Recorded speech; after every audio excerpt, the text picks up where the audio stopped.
He didn't even really look at me that day. It was quick, dry, as if I were just another obligation placed before him. I remember the room filled with the low voices of the counselors and the smell of old wood mixed with the cold coming in through the high windows. It all seemed too heavy for someone who was still trying to understand their place in the world. I was there not by choice, but because my name carried a weight I never asked to carry. A deal, a desperate attempt to keep peace between two houses that had already lost too much, and he was the centerpiece of it all. When I walked in, I felt everyone's eyes on me, but none of them mattered because the one look that could change everything didn't come. He remained standing next to the table, looking at a map as if I weren't there. Someone announced my name. The voice echoed through the room, and yet he didn't look up right away.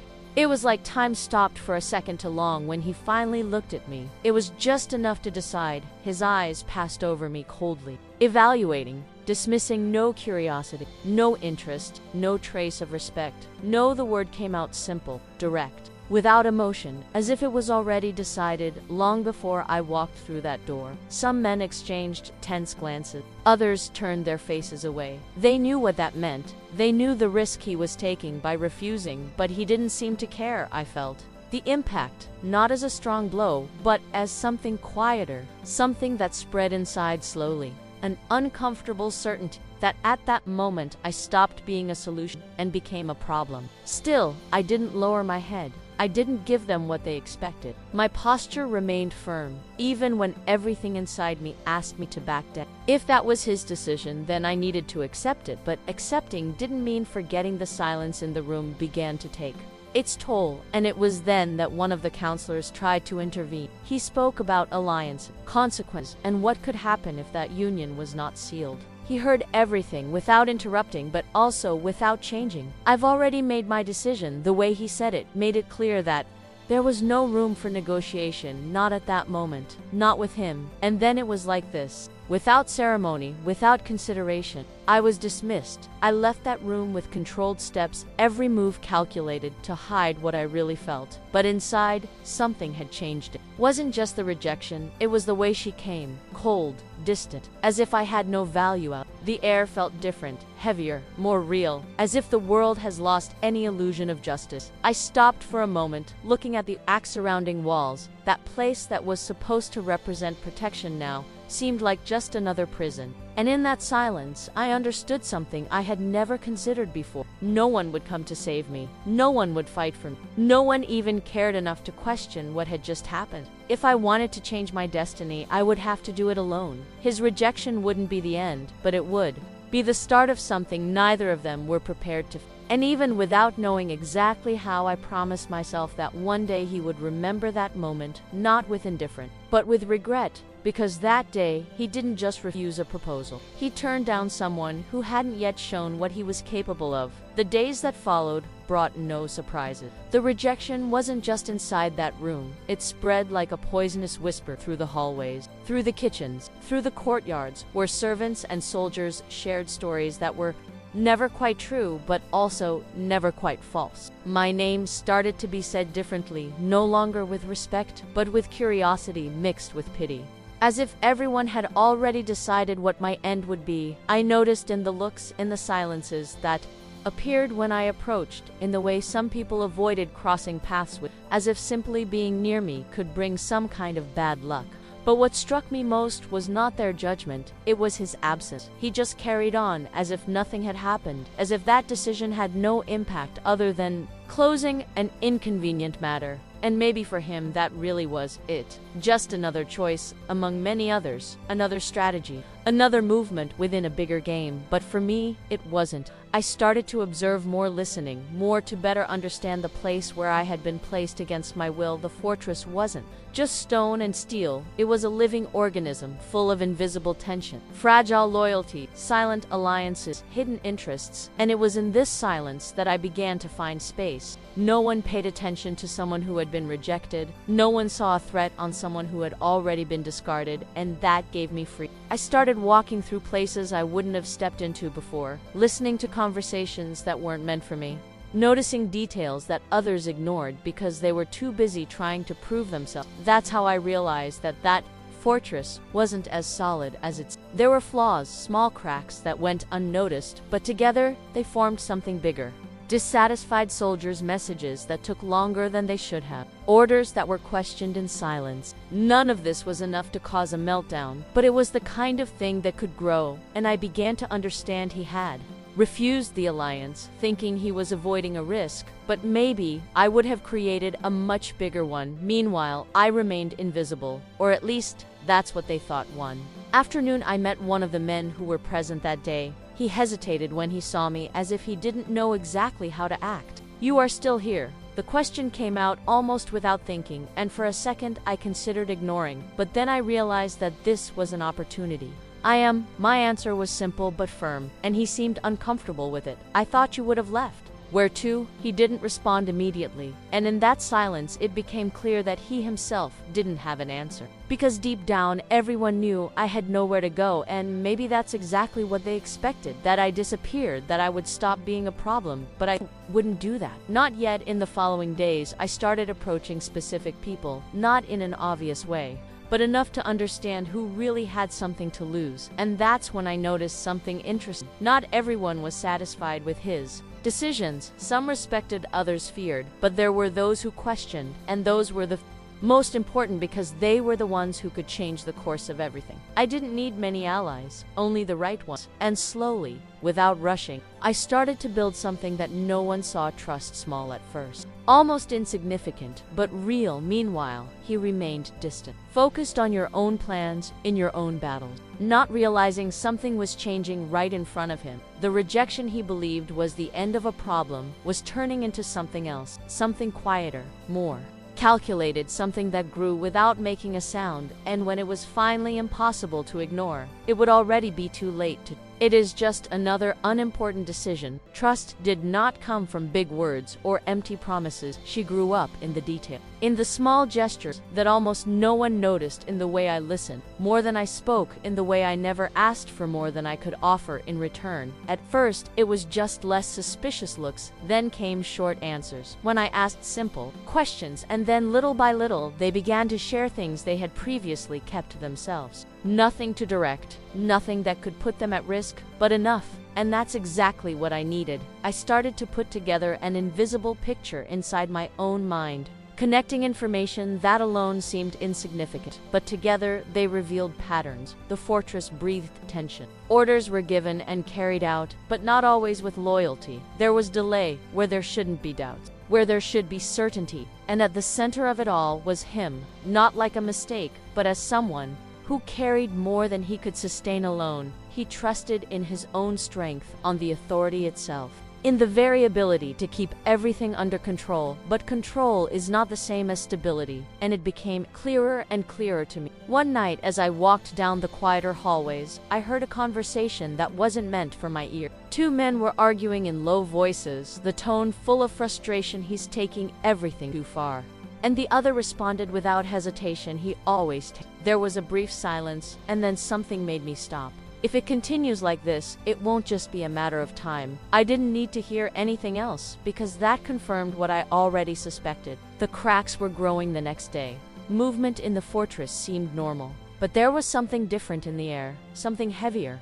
It was then that a messenger arrived, exhausted, covered in dust, bringing news from outside, the kind of news that couldn't be ignored. Counselor were called immediately, and this time I wasn't among them. But that didn't mean I was out. I knew where to stay. I knew which paths to look for. He knew how to combine what was said with what was hidden, and what I discovered was simple and dangerous. The war they tried to avoid was no longer so. Faraway border movements, small conflicts that could escalate at any time, alliances that began to form without the participation of them, and all of this made his decision even more risky. Refusing an alliance at that moment wasn't just pride. It was a bet, and maybe not a good one. For the first time since I got there, I saw something different about him. Not weakness, but weight. As he left the room after one of the meetings, his expression was more charged than before. Firm but slower steps, as if every decision starts to take a toll. He still didn't see me, or maybe I chose not to see, but I saw him. And I began to understand something important. He wasn't untouchable. He was just a man trying to hold on to a world that was starting to give way. And at that moment, I realized that my position there was no longer the same. I was no longer just the woman here. I was someone who understood things that many there ignored. And that gave me an advantage that no one had yet realized. As everyone looked outside, worried about what was to come, I looked inside for what was already breaking. And the more I understood, it became clearer that his mistake wasn't just rejecting, it was underestimating what could be born from. Underestimating was a dangerous habit in that place, and he wasn't the only one to make that mistake. While everyone kept their eyes on external threats, I continued to observe what was happening within the walls themselves. Low conversations began to repeat themselves more frequently. The same names appeared in different contexts. The same doubts echoed in voices that tried to sound safe. Nothing was open yet, nothing was yet confronted, but dissatisfaction could no longer hide completely. It was in this scenario that a small error almost went unnoticed. A shipment that should have arrived days earlier did not show up. The justification came too quickly.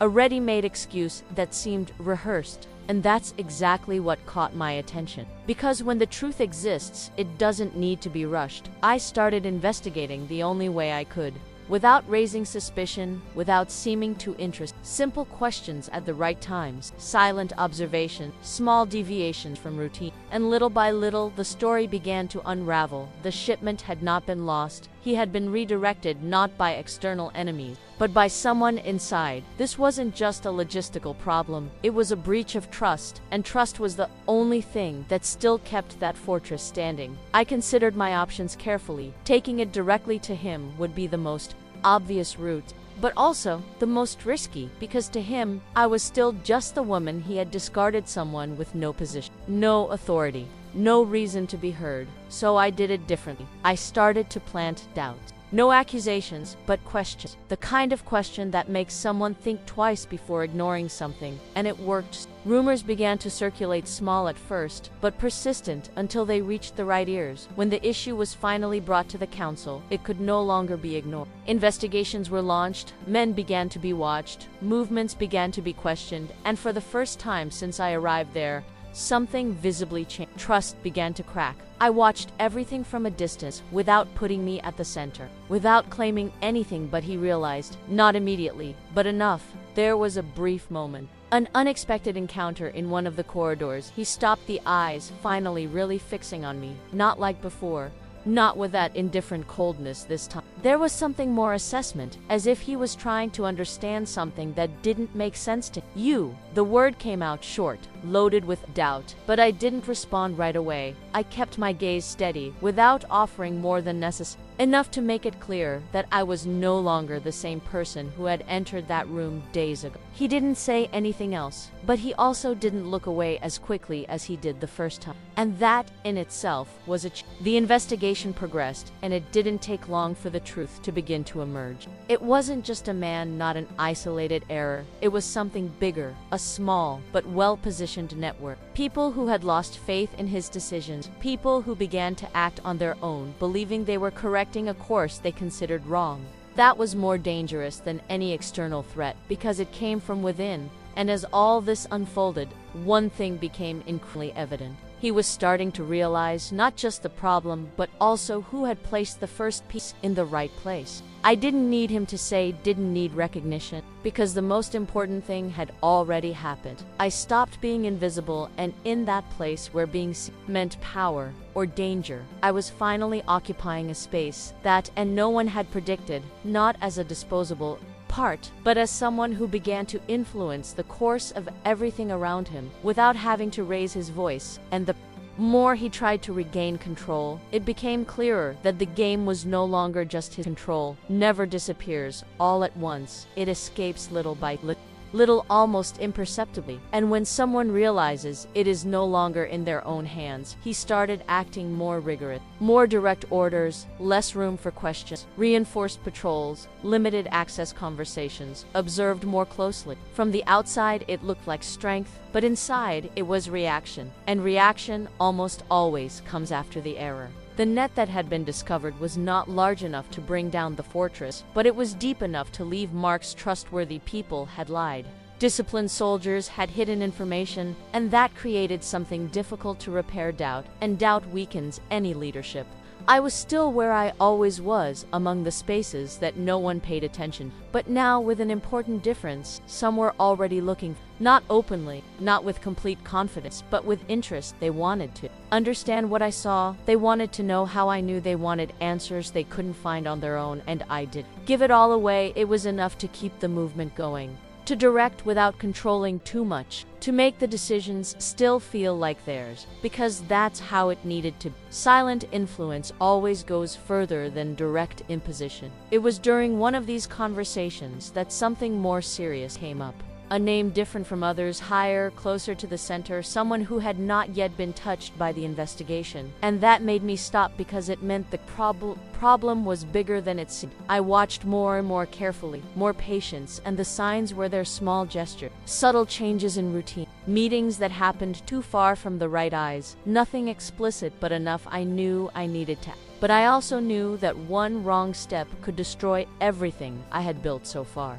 It was then that I made a decision. This time I would go to him, not like before. Not like someone who asks for space, but as someone who already understands the value of what he carries. The meeting took place at the end of a long day, when the fortress began to slow down, and silence took over the corridors. He was alone, the map open in front of you once again. As if that piece of paper could offer answers that people couldn't. I approached without hesitation. He noticed my presence before I even said anything. This time there was no surprise, just expectation. Do you know something? It wasn't a question, it was a statement, and that confirmed what I already suspected. He was paying attention. I kept calm, choosing every word accurate. I know enough to say, it's not over yet. The silence that came after was not empty. It was loaded. He watched me longer, this time, trying to measure every detail, every intention. Speak. There was no order in the voice, but there was no room for retreat either. So I said, not everything, but enough. The name, the standards, the suspicions, no exaggeration, no unnecessary emotion, just facts. When I finished, he didn't respond immediately. He walked away from the table a few steps, as if he was reorganizing everything inside his own mind. That changed more than an investigation. It changed the way he needed to look at his own command. When he looked at me again,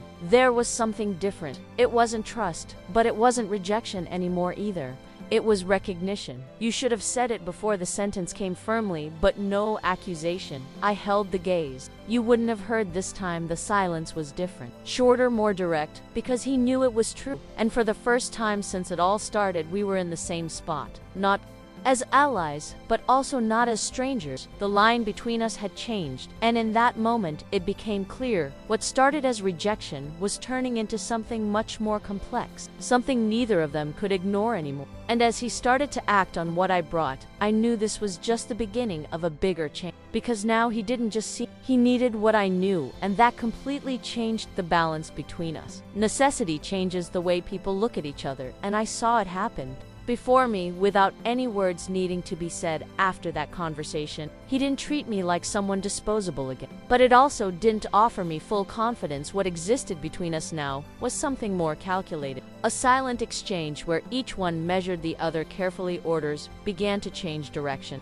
Not abruptly, but accurately. Men were repositioned, revised. Those who previously circulated freely pass need to be observed more closely. And the name I had mentioned did not take long to show signs of restlessness. This confirmed everything. Those who are to blame always react, even before being confronted. I followed every movement from a distance without getting too close, without allowing my presence to become obvious within that new game. But he called me more often now. Not in public, never in front of others, always at calculated moments where no one could hear more than necessary. And with each conversation, it became clearer that he was changing. Still firm, still dominant, but less blind. You notice things that others don't notice. The way he said it wasn't a compliment, it was a finding. I didn't respond right away because I knew that any word there needed to have weight. I see what no one pays attention. He nodded slightly, as if you were accepting something you previously used. And it wasn't just about me. It was about him learning to recognize flaws in the system itself. Meanwhile, the investigation progressed in silence. And then came the inevitable moment, the confrontation. It happened inside a closed room, away from the eyes of the fortress, only a few trusted men present. The name I brought was there to calm, to safe. Until the moment the first evidence was placed before him, there was no immediate denial, which made everything even clearer. He tried to turn betrayal into necessity. Error in strategy said he was doing what needed to be done, that the command's decisions were leading everyone down the wrong path, and there it became evident that wasn't just disloyalty, it was conviction. The most dangerous type. I watched everything in silence, without interfering, without showing satisfaction, because that wasn't a victory, it was just confirmation of something that had been broken for a long time. When the situation reached the limit, he had no choice. The order was given. Quick, direct, with no room for discussion. And in that instant, the fortress changed again, not visible to everyone, but deeply for those who were inside the core confidence, which was already weakened, suffered another blow, and rebuilding that would take time later. When everything had calmed down, he found me again. This time there were no maps or advisors, just silence. I held the gaze. I suspected he got a little closer, not in a threatening, but like someone trying to understand something that still eluded me. Why didn't I say it all at once? Because you needed to. The answer was simple, but it carried more than it seemed. He was silent for a few seconds, and then something changed in his expression. It wasn't irritation, no coldness, it was understanding. He ran a hand over his face, as if the weight of everything was finally catching up. And at that moment I saw something that few people in there had probably ever seen. He was not infallible, and now he knew it. When he spoke again, his voice was quieter. This could have destroyed everything. I nodded slightly. You can still. The silence that came after was not comfortable, but he was honest because we both knew it was true. The fortress was still standing, but the foundations had been shaken. And rebuilding would require more than strength, would require change. When he walked away this time, there was no real distance. Because something had already been established, not complete trust, but something close to that respect. And that was more dangerous than any rejection, because now he didn't just see, he took into consideration what I said, and in that kind of environment, being heard could change everything. As the fortress tried to adjust to what had happened, I stayed in the same place, but not in the same way, because now I wasn't just part of the scenery, I was part of what moved everything around. And the closer he got to seeing it fully, harder would it be for anyone to pretend that I never mattered. Importing changes everything, especially when no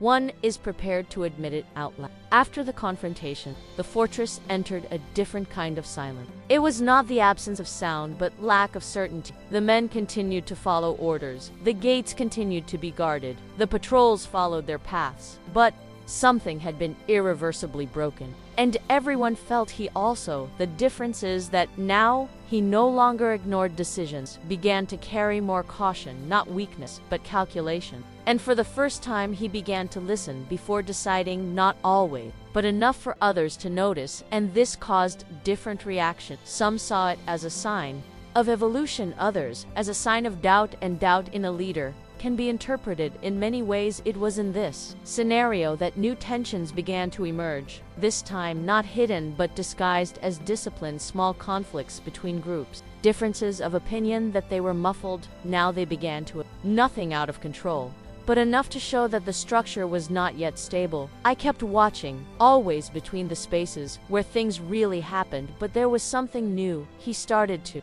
include me unofficially, never declared, but at key moments, smaller gatherings, strategic conversation, decisions that were previously made without question, and that didn't go unnoticed. The looks changed again. Now there was no more pity nor contempt. There was curiosity and, in some cases, distrust. Those who previously ignored me now tried to understand, and those who didn't understand started to get upset.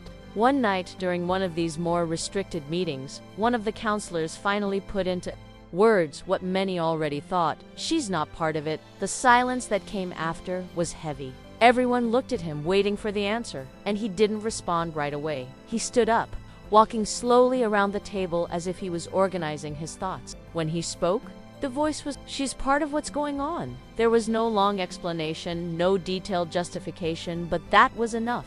because coming from him, it meant everything. The counselor did not insist, but the discomfort remained, and I knew this was the beginning of a new kind of conflict, no longer hidden, but targeted. After the meeting, he called me. There was no tension at that time, just a kind of silent understanding. You knew this would happen. I took a deep breath before responding. It was inevitable. He watched me carefully, like I was trying to measure how far I could see, and how far was I willing to go.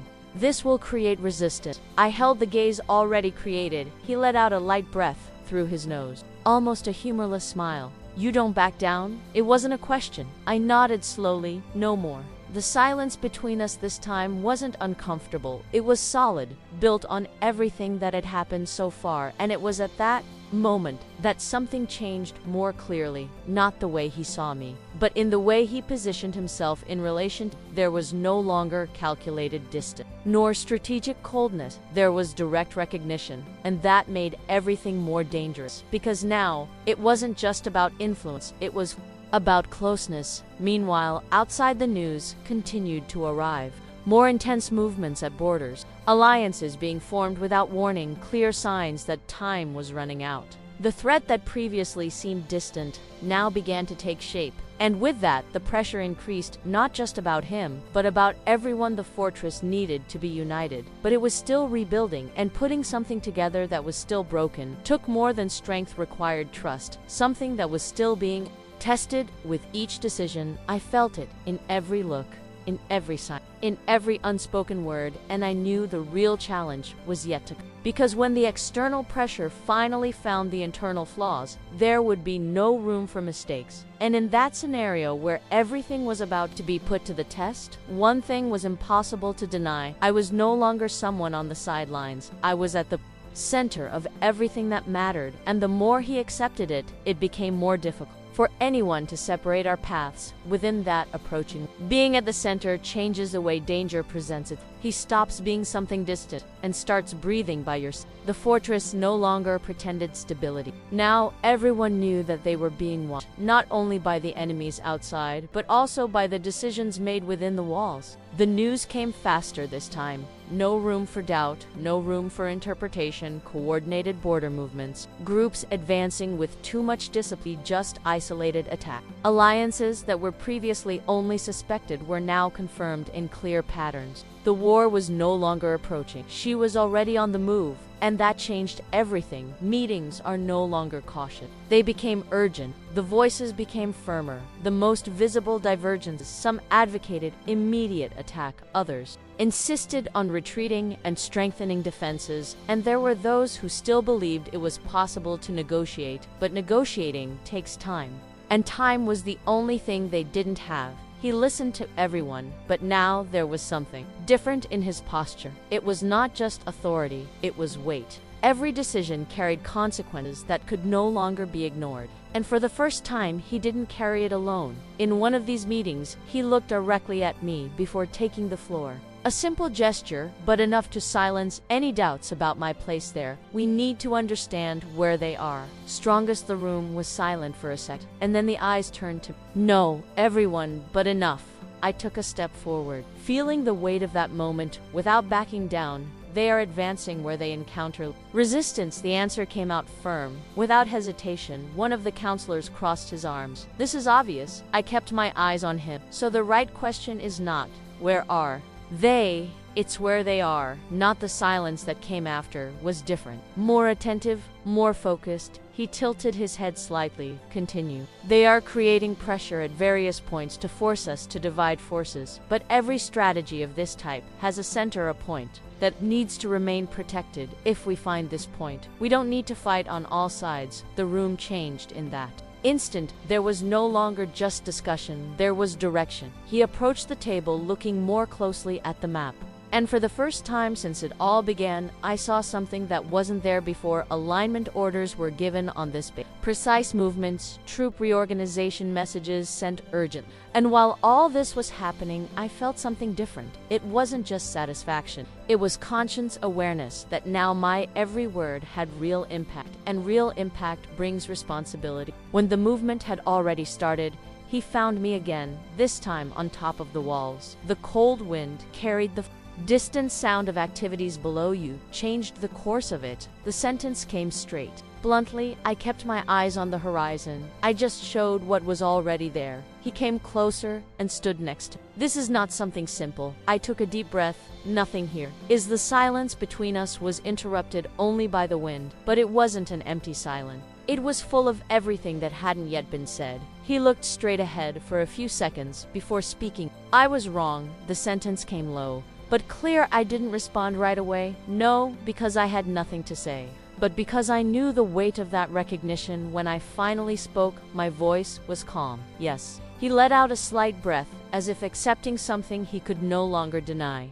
I shouldn't have discarded you this time. I turned my face to face him. Shouldn't the look we exchanged at that moment was no longer There was no more coldness, but it wasn't simple either, because it wasn't just about the past. It was about everything that was happening now, and about what was yet to come. Below the fortress moved urgently. Soldiers preparing, orders being fulfilled, gates being reinforced. The war had finally reached the place they tried to protect, and in that moment, when everything lined up for confrontation, it was clear that what existed between us could no longer be ignored. Not like before, because now it wasn't just about rejection or need.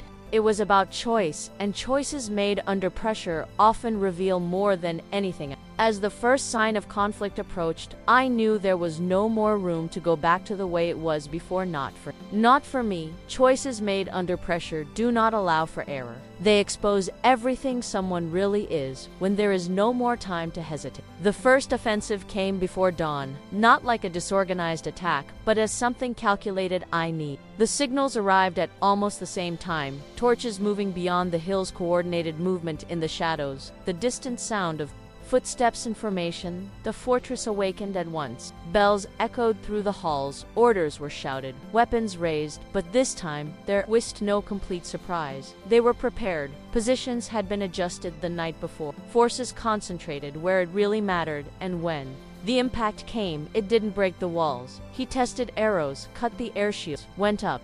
Men advanced and retreated in controlled movements. It was a confrontation, but it was also a read. They were evaluating just like us. From the top of the walls, I observed every detail, every change of pace, every attempt to find a weakness, and it was then that I saw the pattern. They weren't trying to invade with full force. They were measuring response, forcing reaction. Looking for an opening, I turned around immediately. They haven't really started yet. He was already looking in the same direction, as if I also noticed. So this is just the beginning. I nodded. They want to know how we react before they actually attack. He didn't hesitate. Move the external drives back. The order came quickly. No room for question. Some men hesitated for a second, but they obeyed, and that's exactly what prevented the first. The attack retreated as quickly as it began, like a tide that barely touched the sand before turning back. But no one there mistook that for victory. It was a warning, and everyone knew hours later.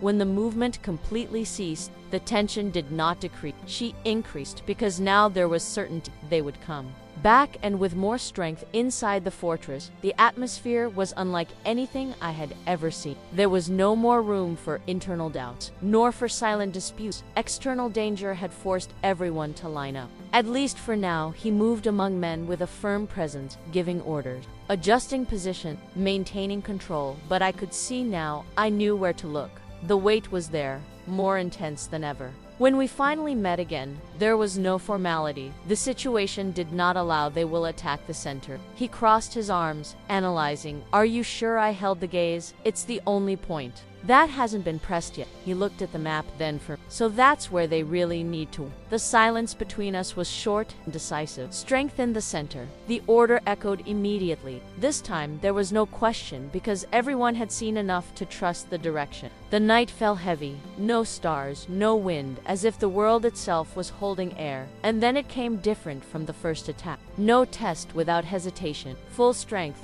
The sound was deafening, metal against stone. Echoing screams, steps advancing without retreat. But they met resistance. Not spread, not disorganized, concentrated exactly where they needed to break. The battle was intense, not fast, does not clean, but firm.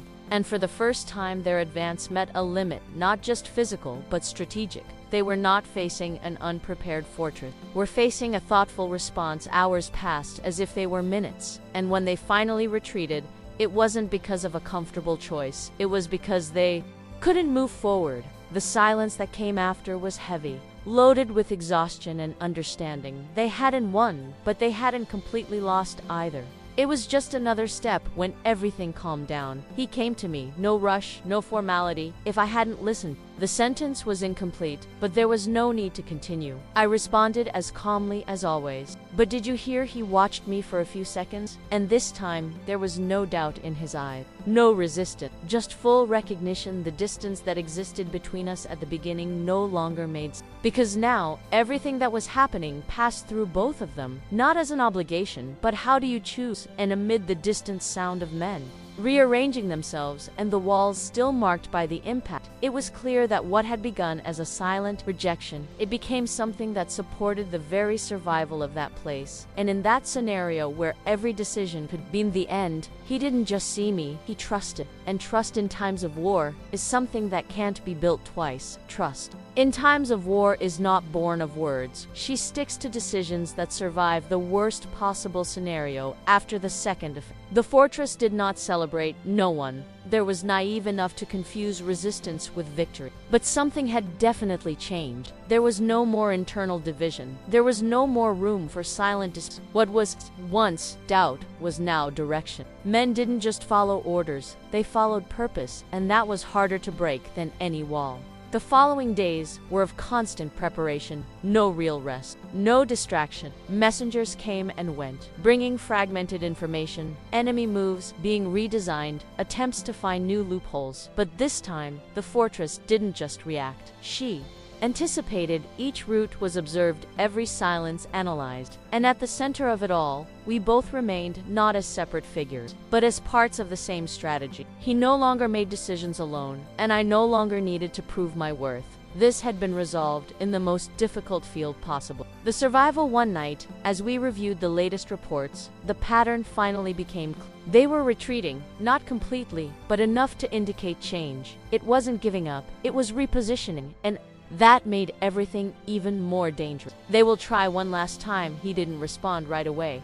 But I saw the exact moment you came to the same more concentrates, more direct. I nodded. No tests. This time the silence that came after was no doubt era of preparation. When the final attack came, there was no warning. Came with all that was left. Total force directed to the point that had previously resisted. But this time the fortress not only held, she replied, the doors were not just defended, were used. Men not only resisted, they advanced. The strategy is no longer containment, and it became rupture. The confrontation was brutal, more intense than any before, but there was something different. They weren't just fighting to survive, were struggling to close, and that changed the rhythm. The enemy advanced, lost strength to the organization began to fail, and for the first time their retreat was not controlled. It was forced. When it was all over, the silence didn't come immediately. He took his time, as if the world itself needed to understand that it had ended, and when it finally arrived, it didn't bring immediate relief, brought understanding. The war had not destroyed the fortress, but it had transformed everything inside her. Days later, with the walls being repaired and the men resuming their duty, the feeling was different, firmer, more real. Nothing there was illusory now. He found me in the same place where everything had started to. On top of the walls, the lightest wind, the horizon finally calm for a moment. Neither of us spoke. Because it wasn't necessary then. He broke the silence. I was wrong about you. I looked at him unhurriedly. I know. He took a deep breath, as if that admission still carried weight, even after everything. I didn't see who you were this time. My answer was different. You didn't want to. He didn't deny, just accepted. The silence that followed was not uncomfortable. It was complete, because now there was nothing left to prove. He took a step closer, and this time there was no distance at all. I should have done this from the start. I held the gaze, but he didn't. The words were not accusation, they were reality, and he understood. There was no way back. There was no way to erase what was done, but there was something that could still be chosen, and that's what really mattered. Now the past is no longer a barrier, and it became just part of the path that brought them both there. He didn't say anything else, but I didn't need, because for the first time, since that first meeting, he wasn't making decisions on impulse, not out of pride, but by understanding. And at that moment, everything aligned in a simple and direct way. The man who once rejected me without even looking twice, now it was there, not asking out of obligation, not for strategy, but because I finally saw, and this time I was his choice.